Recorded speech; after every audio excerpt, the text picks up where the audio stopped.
गुरुर्ब्रह्मा गुरुर्विष्णु गुरुर्देवो महेश्वरा गुरुर्साक्षात् परब्रह्म तस्मै श्री गुरुवे नमः।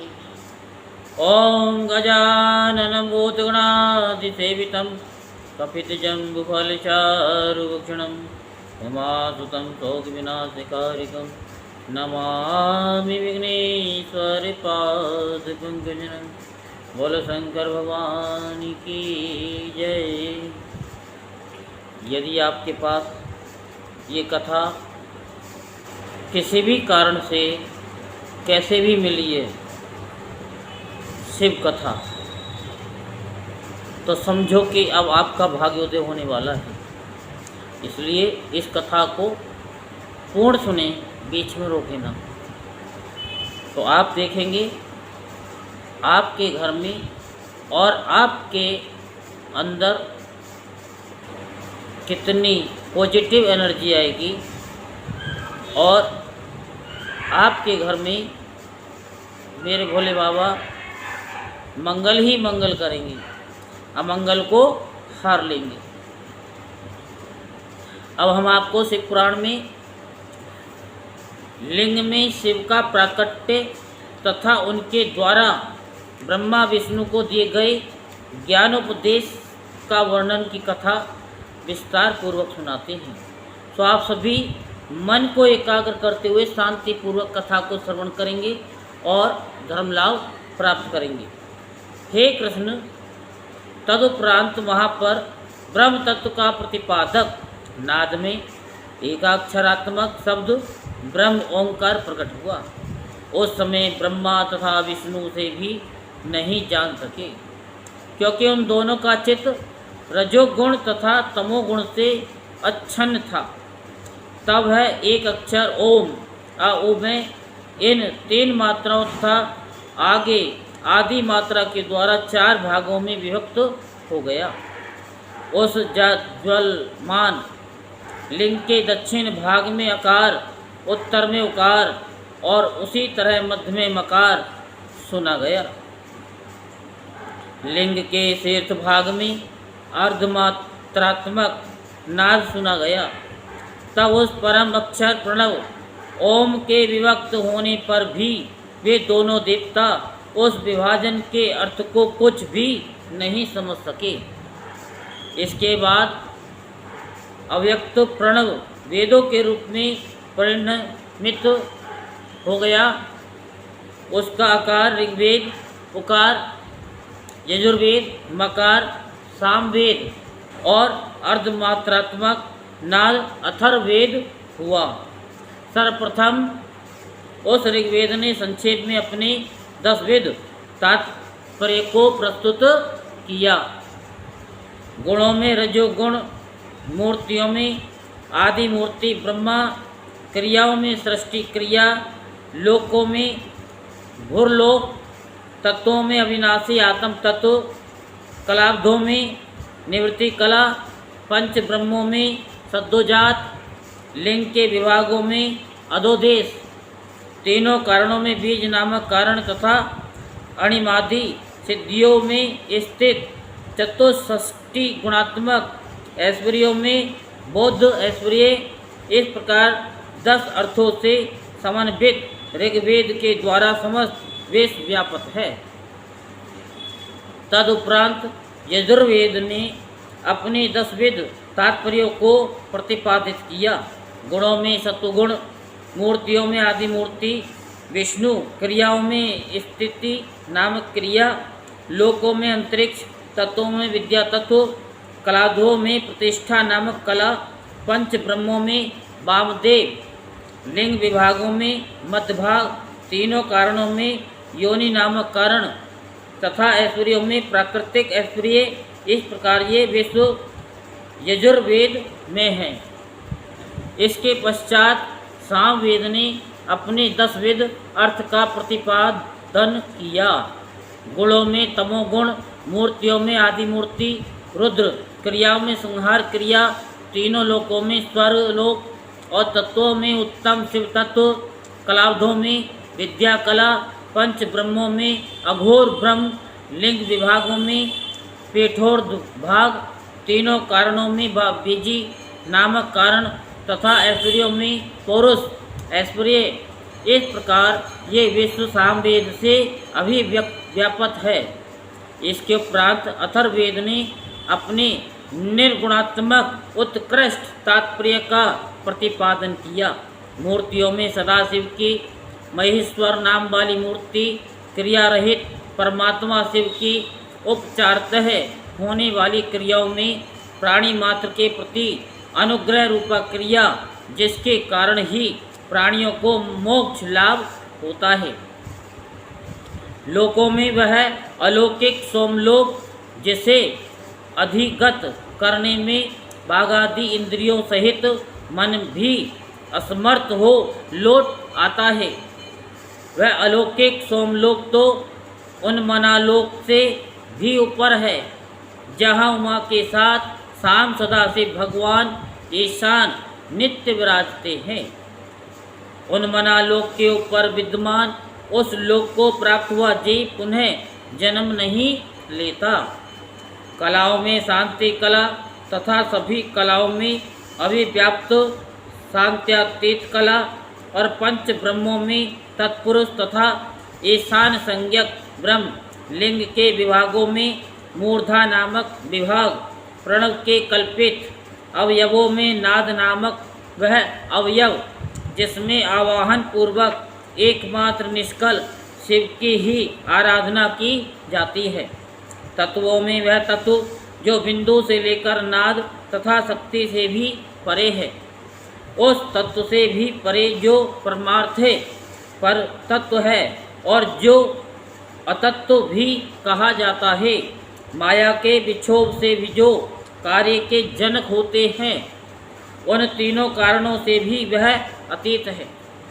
शुद्ध विद्या से परे जो महान ऐश्वर्य वाला अनंत तत्व है, उससे भी परे जो सर्व विद्येश्वर तत्व है, उससे भी परे वह तत्व है, किंतु वह सदाशिव से परे नहीं है।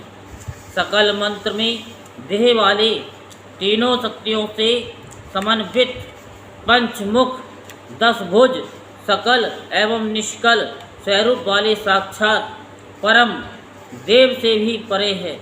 उनसे भी परे जो बिंदु तथा अर्धेन्दु तत्व है और उनसे भी परे नाद नामक निषाधीश सोम तत्व है। नाद से परे सुषुम्नेश तथा उनसे परे ब्रह्म रंध्रेश तत्व है।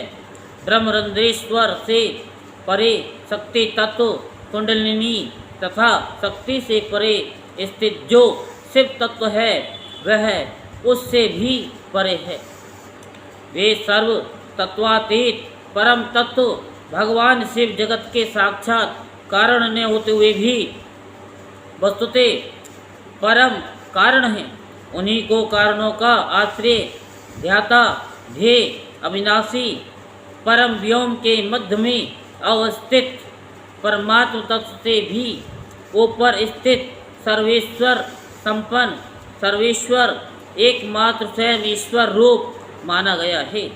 माया से जायमान अशुद्ध मानुषादि ऐश्वर्य से परे अपर से भी परे जो खड़ध्वज गोचर तत्व है, उससे भी परे जो शुद्ध विद्या से लेकर उन्मना प्रयत्न व्यापक परात्पर तत्व है, जो परमोत्कृष्ट है, परमेश्वर्य में है, उन्मना का भी आदि कारण तथा अनादि है, जो अनुलग्न नित्य स्वतंत्र समस्त विशेषों से विशिष्ट है तथा स्थिर है, वही परम शिव है।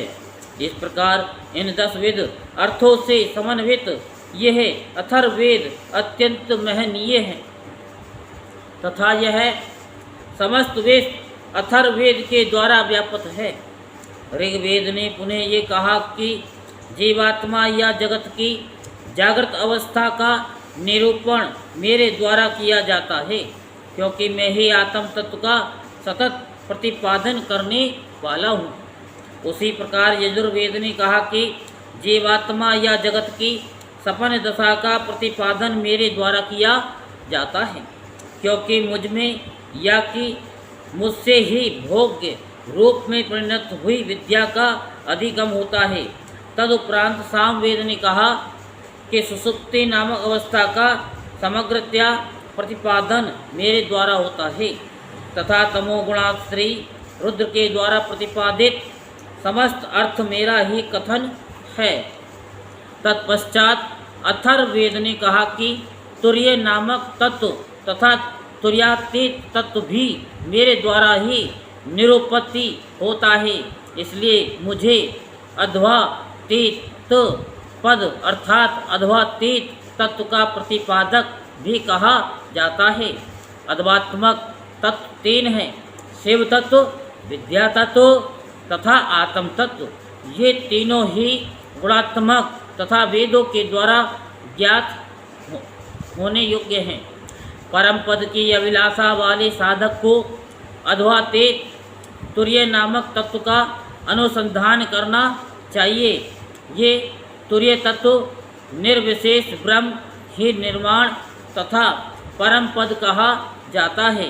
गुण रहित होने के कारण ये तुर्य तत्व अध्वातीत भी कहा गया है तथा अध्वात्मक शिवादि तत्वों का यह विशोधक भी है।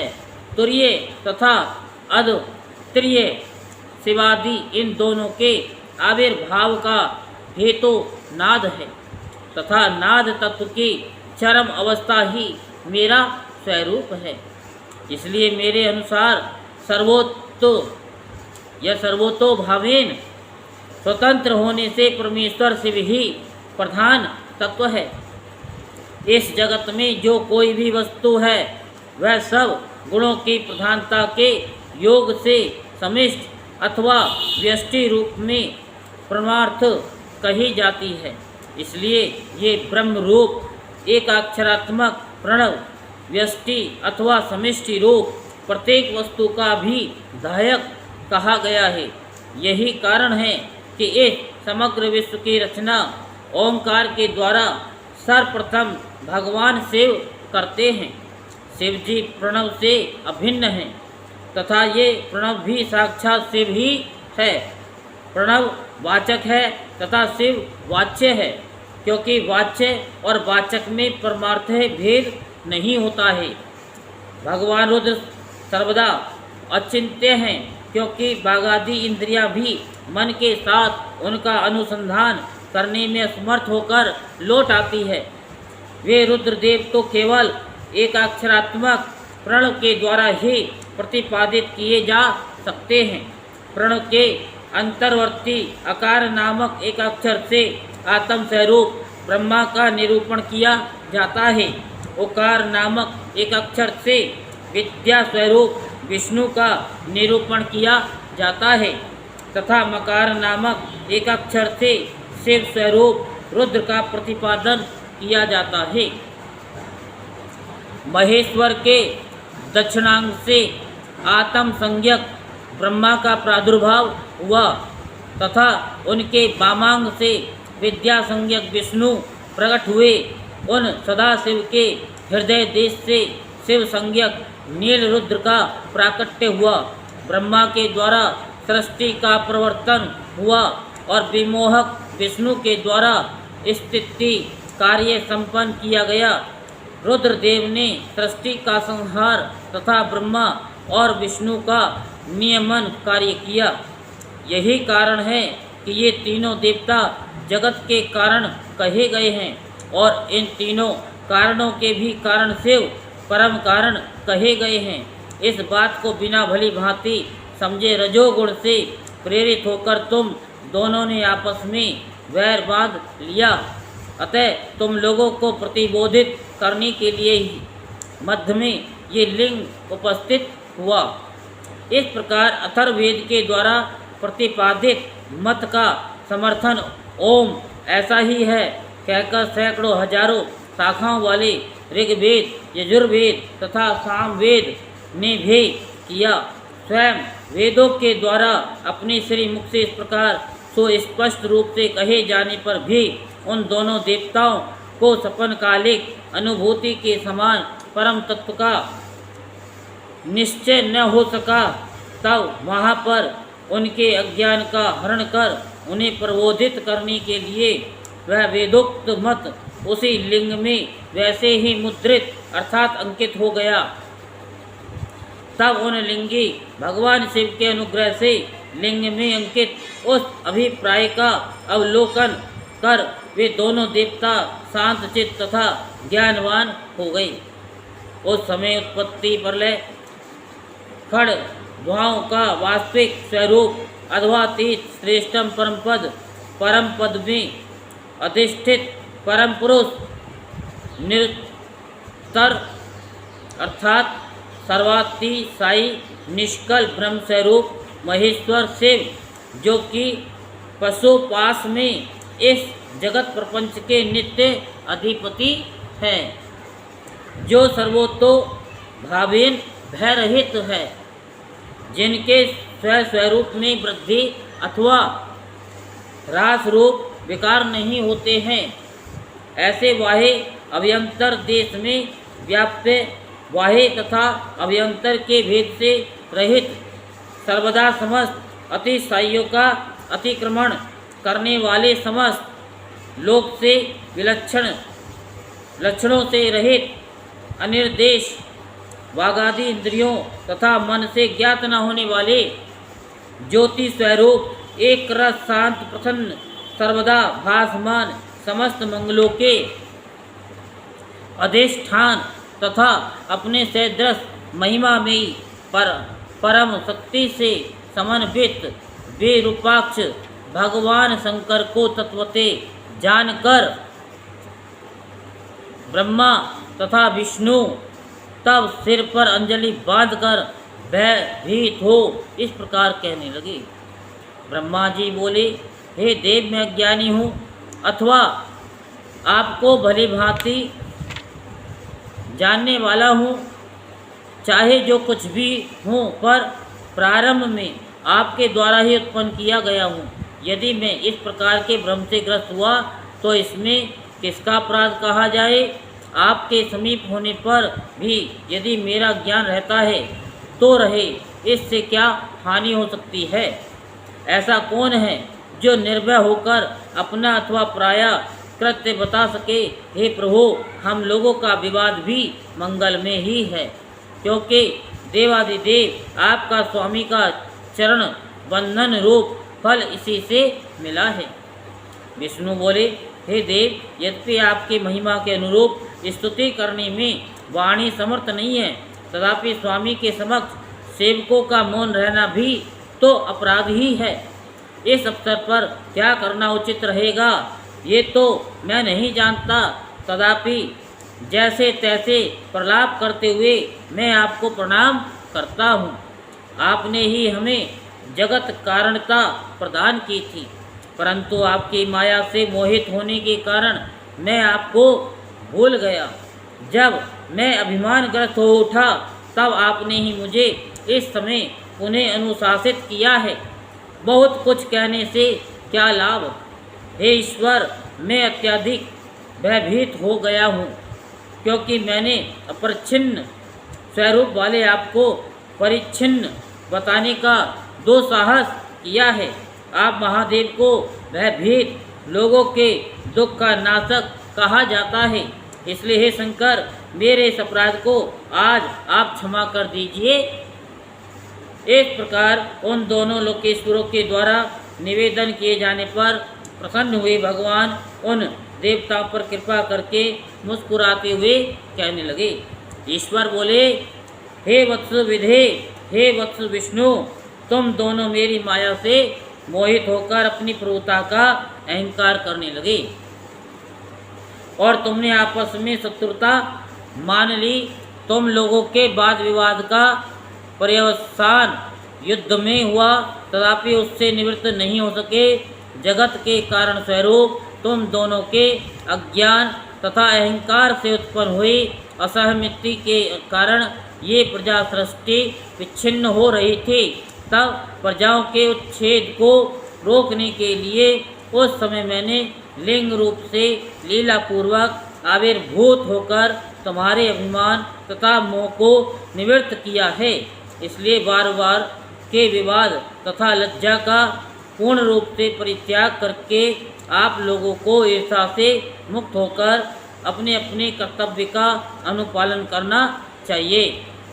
तुम लोगों के कारण तत्व प्रसिद्धि अर्थात जग निर्माण आदि सामर्थ्य की सिद्धि के लिए मैंने अपनी आज्ञा शक्ति के साथ पूर्व काल में समस्त ज्ञान राशि तुम्हें प्रदान की थी।